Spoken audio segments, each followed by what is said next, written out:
So this is the symbol of an electric plug. For creating this electric plug symbol in Microsoft Word, okay, I'm open Microsoft Word, MS Office Word in my computer, and I am going to try this keyboard shortcut. For doing this, I am going to my computer keyboard, and this is the number lock key.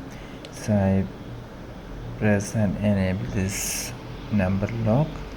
I can see an Alt key on the left side of my space bar. I press and hold this Alt key.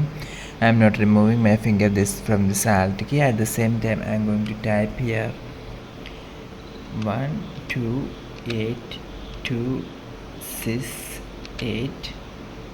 Okay, after typing 128268, I release my finger from this Alt key.